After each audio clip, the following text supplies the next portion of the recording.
Hi అండి, అందరూ బాగున్నారా? మనం అందరం కూడా ఇంట్లో అయితే ఇలా చాలా ప్యాకెట్స్ కట్ చేసి విడిగా పెట్టేస్తూ ఉంటాము. ముఖ్యంగా పిల్లలు ఉన్న ఇంట్లో అయితే బిస్కెట్ ప్యాకెట్స్ ఇలాంటివి చాలా ఓపెన్ చేసి పెడితే మెత్తగా అయిపోతుంటాయి. లేకపోతే పురుగులు, బల్లులు ఇలాంటివి కూడా వెళ్తాయని కొంచెం టెన్షన్గా ఉంటుంది ప్రతి మదర్కి. ఓపెన్గా ఉండకుండా ప్రతి ప్యాకెట్ని కూడా సీల్ చేయడానికైతే ఈ సీలింగ్ మిషన్ అయితే నేను మీషో నుంచి తీసుకున్నాను. ఇది జస్ట్ 200 రూపీస్ మాత్రమే. ఈ సీలింగ్ మిషన్ ప్లస్ కట్టర్ రెండుగా కూడా మనం యూస్ చేసుకోవచ్చు.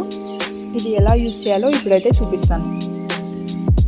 ఇదైతే పవర్ బటన్, ఇది ఆన్ చేసేసి ఒక 1 మినిట్ అయితే వదిలేయాలి, కొంచెం హీట్ అవుతుంది. ఈ పైన ఫస్ట్ బటన్ కనుక సీలింగ్ అనమాట, ఈ సెకండ్ వచ్చేసి కట్టర్ అనమాట. ఇలా పైన బటన్ ప్రెస్ చేస్తూ ప్యాకెట్ని అయితే చివర పట్టుకొని సీల్ అయితే చేయాల్సి ఉంటుంది. ఇది వచ్చేసి మనకు బ్యాటరీతో పనిచేస్తుంది అనమాట. ఇది ఒకవేళ బ్యాటరీ అయిపోతే మనం ఛార్జ్ చేసుకోవడానికి దానిలోనే ఒక ఛార్జింగ్ పిన్ కూడా వీళ్ళు ప్రొవైడ్ చేశారు.